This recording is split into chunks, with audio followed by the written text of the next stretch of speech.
Eu não acho desequilibrado, não. Acho bem distribuído até. Falta talvez mais um com 9. Justamente porque saiu um cara que não é um centroavante de área, mas jogava como atacante, né? O Gabriel, e não chegou nenhum outro, né? Tem o Cebolinha, tem o Michael, tem o Luiz Araújo, tem o Plata.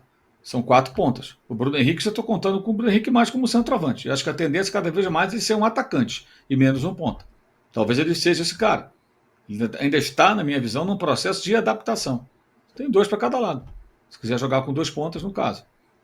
Pode mudar o sistema, tudo mais. Eu acho até que é bem distribuído. Tem muitos jogadores de lado do campo? Tem. De fato, tem. Mas que também podem fazer outras funções. Inclusive, o Luiz Araújo já jogou por dentro com o Tite. O Plata jogou como atacante solto aí, com o Felipe Luiz, inclusive. Tem um gol que ele faz contra o Atlético. O Bruno Henrique puxa o contra-ataque e ele entra como se ele fosse o centroavante do time. Corre com a bola para a faixa central do campo, dá a cavada e faz o gol. Então eu acho o elenco bem distribuído. Eu acho o elenco do Flamengo foi muito renovado, saiu muita gente, baixou bem a média de idade. Tem muitos jogadores aí com menos de 30. A única contratação mais velha agora foi o Alexandre, de uma emergência necessária, porque o Vinha ia ficar Um cara parado diferente, né, Alexandre? muito tempo, então era necessário. É um jogador que ainda dá um retorno, né? Versátil, pode jogar também como zagueiro, ali na linha de 3, inclusive. Então, eu acho o elenco bem distribuído. Eu acho... O elenco é ótimo, gente. O elenco é ótimo. Quem reclama desse elenco E, aí, e é é, só lembrar os tempos aí de elencos que o Flamengo tinha tempos atrás, que, pelo amor de Deus. Inclusive, você pegar, por exemplo, até acho que a disparidade em algumas posições, de titulares e eventuais reservas, ela é bem menor do que era em 19. 19 tinha diferença brutal de titulares e de algumas reservas ali. Que era muita diferença. Muita diferença. talvez o grande mérito desse elenco, o Mauro e o André, seja exatamente isso, né? Em todas as posições tem jogadores que fazem mais de uma função, né? O meio-campo do Flamengo, por exemplo, que a gente não falou, você pega Gerson, que está jogando, por exemplo, aberto, né? Em vários jogos. Você pega o Dela Cruz, você pega o Alcaraz, o próprio Pulgar, que joga de primeiro, de segundo homem.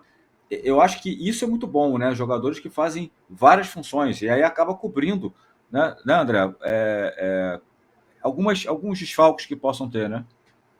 Gerson joga por fora e por dentro, Alcaraz joga por fora e por dentro, De La Cruz joga de segundo, De La Cruz, Gerson e Alcaraz joga de segundo, de terceiro homem por dentro e também por fora, na ponta, vindo da ponta para dentro. De La Cruz faz tranquilo ali, se um dia precisar, ele faz tranquilo ali, da esquerda para dentro, tranquilo. Então você tem o Arrascaeta, que é meia e também atacante, né? Joga ali os dois mais adiantados. E você tem essa galera toda. Luiz Araújo joga por dentro e por fora, Plata joga por dentro e por fora, Bruno Henrique joga por dentro e por fora. Michael com o Felipe Luiz tem jogado por dentro e por fora, embora eu acho que não tem condição de jogar por dentro. O Michael não tem cognitivo para jogar por dentro. Ele tem que jogar por fora. Então você tem um Lohan que pode ser meia, pode ser atacante.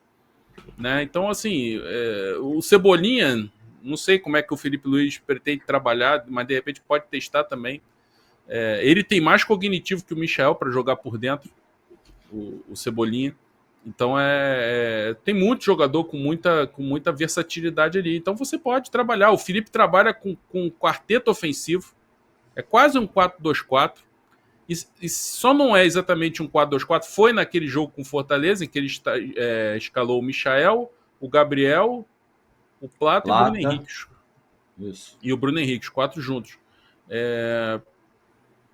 O Plata pela direita, né? O Michael e o Gabriel por dentro e o Bruno Henrique pela esquerda, né? Poderia ter sido o Michael na esquerda e o Bruno Henrique por dentro. O Felipe falou que tinha uma explicação em relação à questão lá tática de pressão do Fortaleza, em cima da zaga do Fortaleza. Enfim. Mas você tem versatilidade ali. Você tem muita gente e gente com versatilidade. E ainda tem o Pedro para encaixar aí. Né? Então, assim, é muita qualidade. É muita qualidade que tem ali e várias possibilidades de você trabalhar. E eu acho que o Felipe está bem atento a todas essas possibilidades, até para rodar bem o elenco em 2025. Deixa eu dar uma lida na galera aqui. O Vinícius Carvalho mandou mensagem aqui no nosso clube de vantagens. Bom dia, pessoal, tudo bem? Alan, você como torcedor do Benfica, o que você pode falar de bom ou ruim do José Boto? Coisas que você viu que aqui pode ser igual ou até diferente. Vinícius, o trabalho que o José Boto fez no Benfica é um pouco diferente do que ele vai fazer no Flamengo. O trabalho que ele vai fazer no Flamengo está mais para o trabalho que ele fez no Shakhtar Donetsk, por exemplo, que estava fazendo agora na Croácia. Se você acompanhar várias entrevistas do Boto, ele fala muita coisa do que a gente comenta aqui, né, em relação, principalmente, o que eu mais sinto falta no Flamengo é jogadores com características, por exemplo, precisa de um reforço, de um jogador, trazer jogadores que se encaixem no perfil do elenco, não jogadores aleatórios, precisa de um lateral, aí traz qualquer um, mas você tem que saber, você quer um ala, você quer um lateral defensivo, você quer um lateral construtor, então, enfim, ele tem essa percepção, né, e ele tem um grande poder de captação também. Agora, a gente vai ter que ver, porque o Benfica é muito grande em Portugal, mas é o que eu estou falando, não era essa a função. Ele agora vai vir uma função de ter autonomia. A gente vai ter que ver também o lado de gerenciar dele, né? Eu acho que essa vai ser a grande prova. Em termos de olhar mercado, em termos de análise, a parte técnica, eu acho que o Boto tem muito a contribuir com o Flamengo. A gente tem que saber a parte de gestão, já que o BAP aparentemente vai deixar as coisas na mão do Boto e vai dar autonomia para ele. É mais ou menos por aí, Mauro? O Boto vai ter o controle de tudo, né? Ele chegou para isso. Agora é aguardar para ver como ele vai se sair, né? Agora, realmente, o trabalho dele no Benfica não tem muito a ver com o que ele vai fazer no Flamengo, não.